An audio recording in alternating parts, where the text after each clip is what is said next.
Assalamu alaikum. And with us today we have Raoof Hasan Sahab. Raoof Hasan is the Central Information Secretary for Pakistan Tahreek-e-Insaf. Sir, thank you so much for giving us your time today. Such a pleasure. Thank you very much for having me. Very kind. Sir, why don't you introduce yourself? Tell us a little bit about yourself, your journey with PTI, how you're doing before we move on with this interview. Well, thank you for that. I have been part of this team since before Imran Khan put together Pakistan Tahreek-e-Insaf. My association with him stretches back to almost 3.5 decades. I've known him as a human being. I've known him as a politician. I've known him as a leader, and I've known him as a visionary, an idea man, basically. Who has thought of doing good to this country and to the people who live here, unfortunately, under appalling circumstances, which are getting worse with the passage of time. Um, uh, I've been working with the party in various capacities ever since it was created. But when he became the prime minister, for a while I was the special assistant to the prime minister, looking after the strategic communication part of it. And I'm now been given the charge of Secretary Information, and I'm trying to do my best. The common bond that we share is Pakistan, like I'm sure we share with you also, everybody else who's working, who's associated, and our common mission is to do everything possible to get this country out of the stranglehold, out of the morass, basically, that it has been stuck in for the last 75 years. Moving from bad to worse. I never thought that this would be the fate of my country. I've lived here for all the years that I've been in this world, and I still don't intend to leave. Though there are many people who say, "What are you doing here?"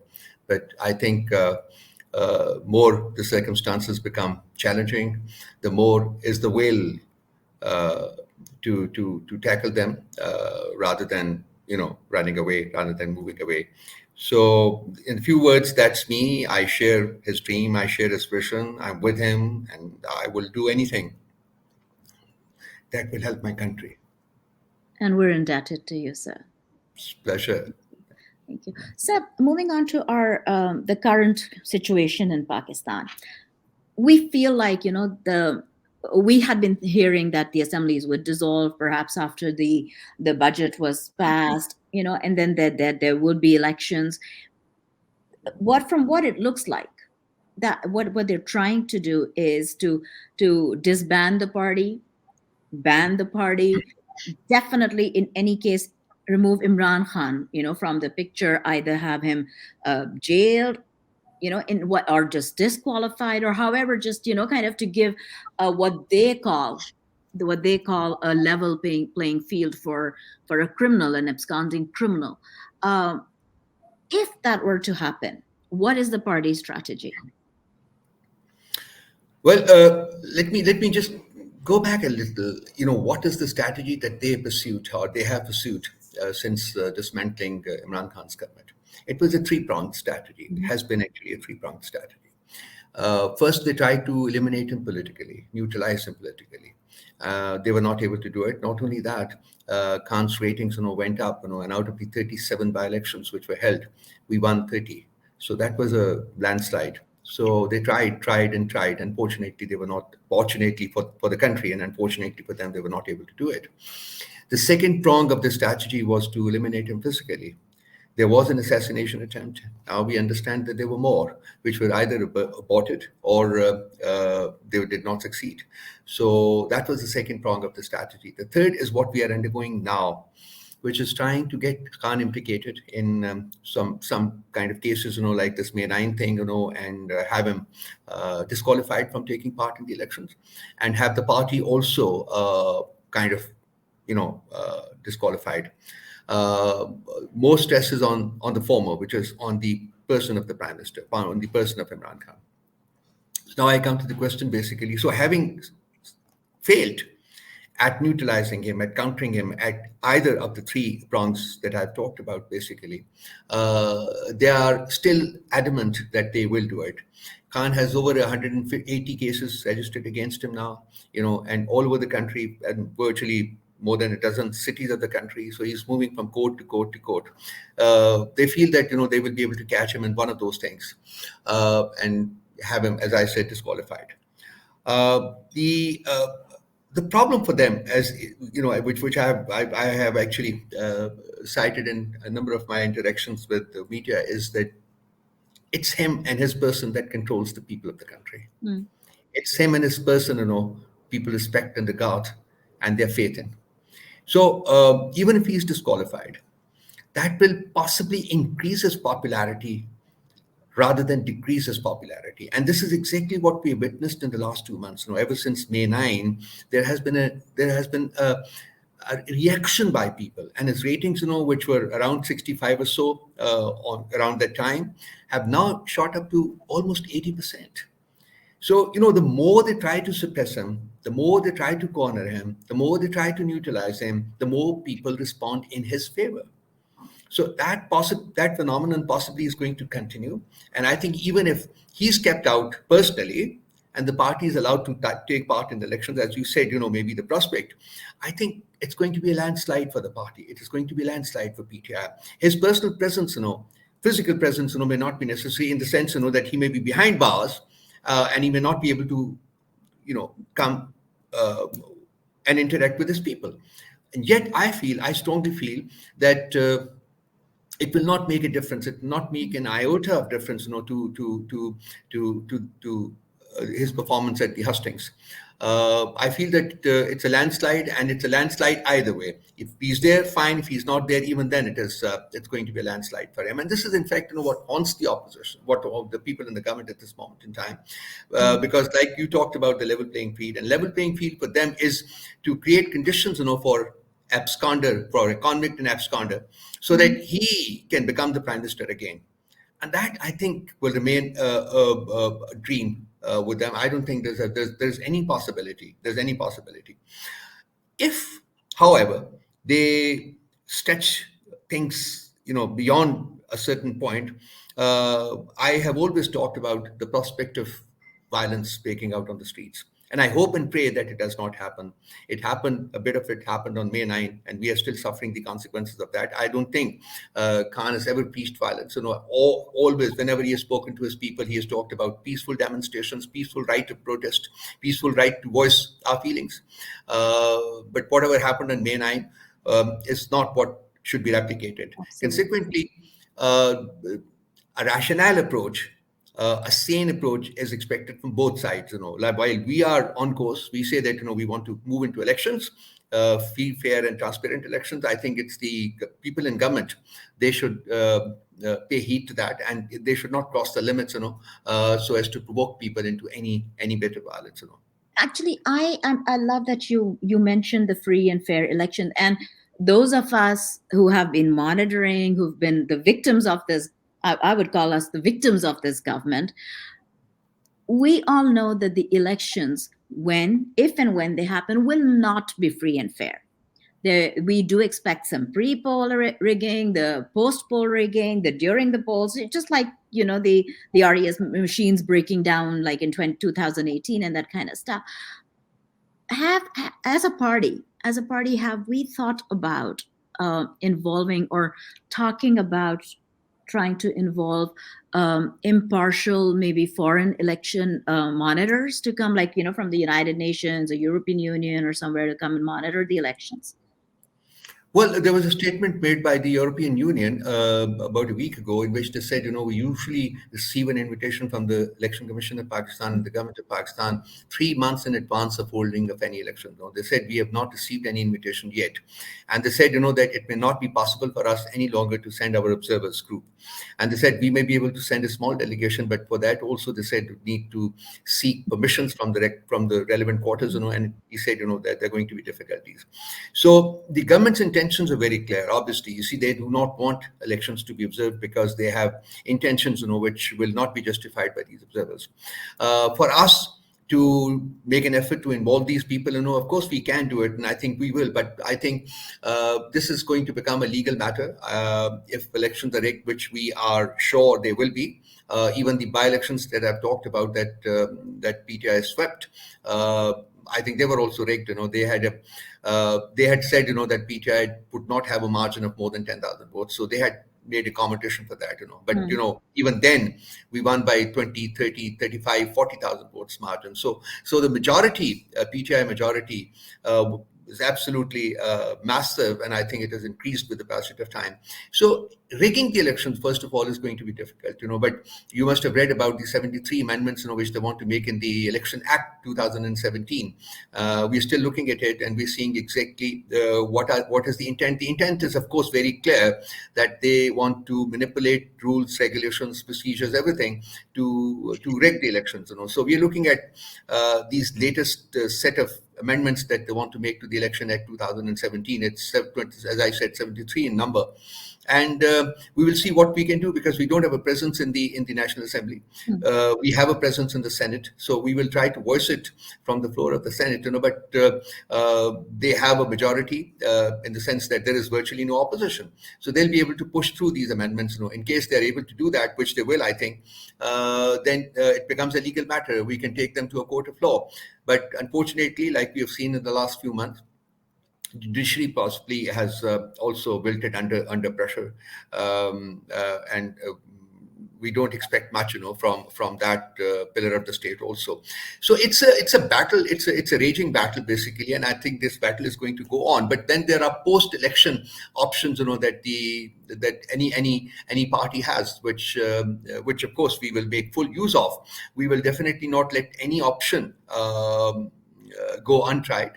But when the mindset has been corrupted to a point, when they're determined, when all pillars of the state are together, are united in doing something, which is not guaranteed, which is not sort of allowed by the Constitution and the rule of law and the justice system, etc. I think there are limited responses, that any political party can come up with. Even in the last election, for example, we had issues, but we went to the relevant fora, and all those fora, they refused to listen to our plea, and in the process, time passed, and here is the time for the next election. So it's a sad situation, Saman. It's a very difficult situation, and it's a very sad situation. When pillars of the state, when institutions of the state are liquidated. And this is, in fact, what all criminal rulers do before doing anything else. Because you see, if the institutions remain functional, if they remain transparent, if they remain, if they continue working according to the diktats contained in the Constitution, then there is little that the government can do in terms of hijacking the system. But unfortunately, here there has been a willful attempt to liquidate the institutions, and they have succeeded in doing it, including the judiciary. Consequently, there is little option, or the few options, that PTI or any other political party may have. But we shall try all of them. We will not let any option go, squandered. Absolutely. Thank you. And once again, you've led me right into my my final question, actually, of the night. We're talking about the system, a system that has been systematically broken, a country that has its institutions like in the hands of these two extremely powerful, extremely corrupt two families. It's like, it's almost like termite that's just gone right into the very pillars of what our country is, be it the bureaucracy, be it law enforcement, whatever it may be. Inshallah, Khan Saab will come back into power. Our fight is against the entire corrupt system. Our fight is for justice to prevail, for law and order to be the same for everybody. But on the other hand, our economy is a mess. It's like complete, name one thing in the country that's actually working the way it should be, and we'd be, I think, hard pressed to do that. Where do you think Khan Sahab and you guys, your team's priorities are going to lie once, inshallah, you're back in power? I mean, what is it that when you have an election manifesto, what would we be looking at? Saman, it's $1 million question. I wish I had easy answers to it, but it's a long haul. It's a massive challenge. The system in this country has not delivered, of course, but that is only one side of the story. The better side of the story, the system has been corrupted to a point where it stinks. And Khan Sahib has very stated clearly on a number of occasions that I shall not take over unless I have a decisive mandate, which means a two-third majority. And Yes. why does he say that? He says that because he wants to completely overhaul the system. It's not a question of a cancer patient cannot be administered or cured with Panadols or Disprins. A cancer patient has to go through a massive.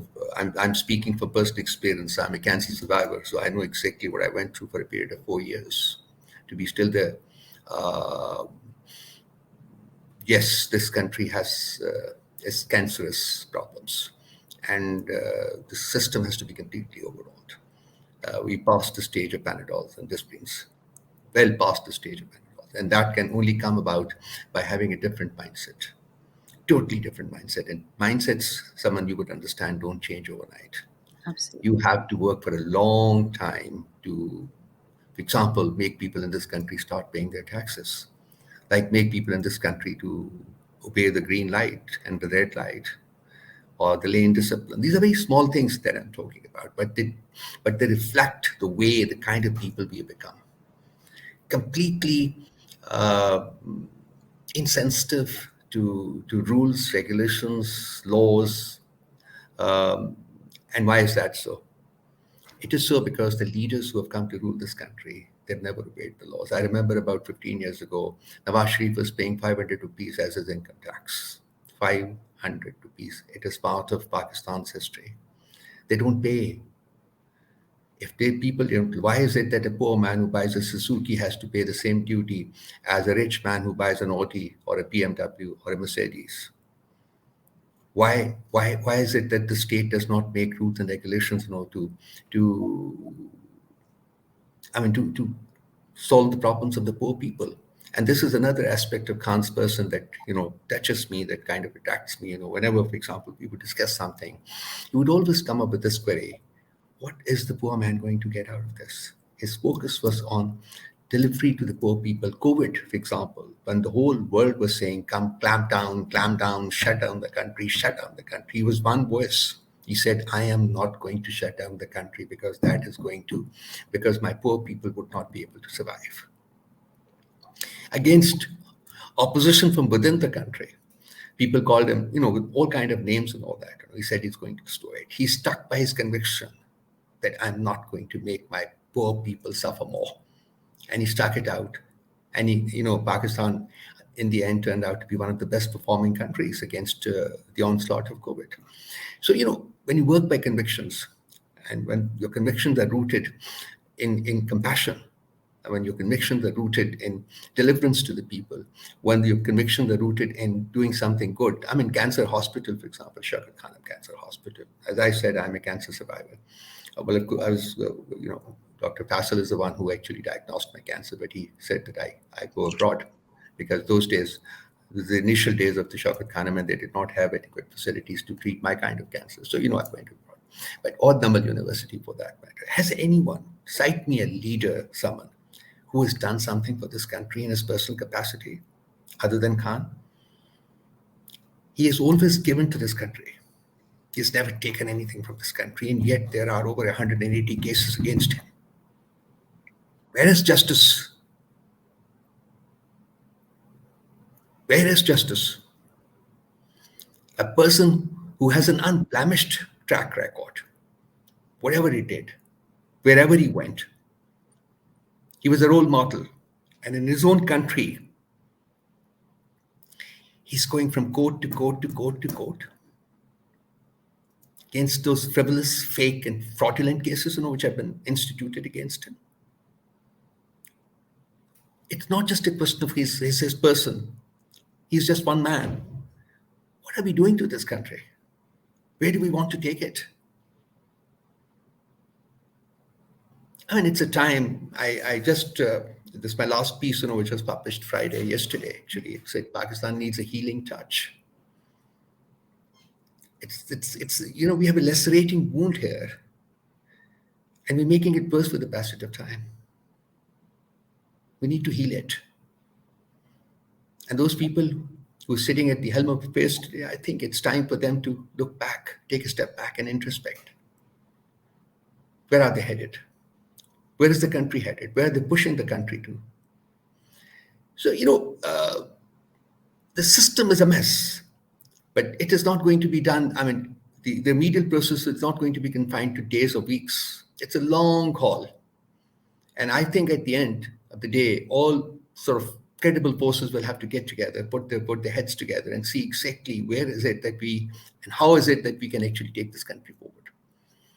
It's going to be one massive, massive effort, a multi-pronged effort, which will have to be initiated and which must continue. It must be sustained over a long period of time to get this country out of the mess that it is in at this moment in time.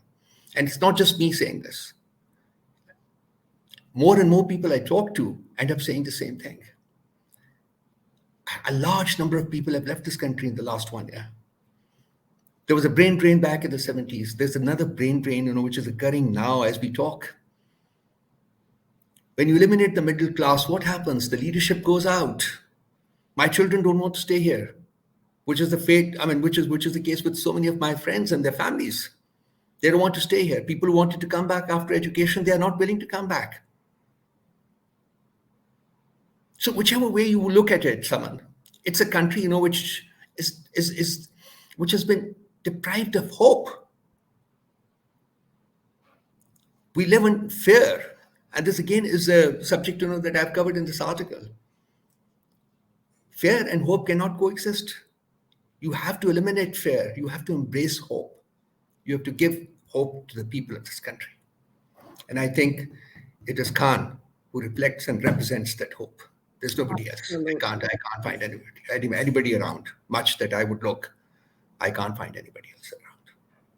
We have to bring back voices of sanity. We have to bring back voices of hope.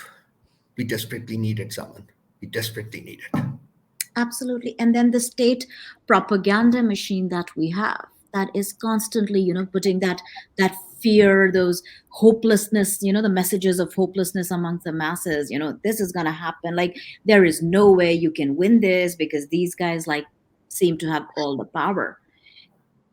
And that is what there are a few brave voices that are absolutely not just patriotic, but passionate about the cause, passionate about the country, who are standing there firm despite huge threats to your life, to the families. And this country owes you, Rosa.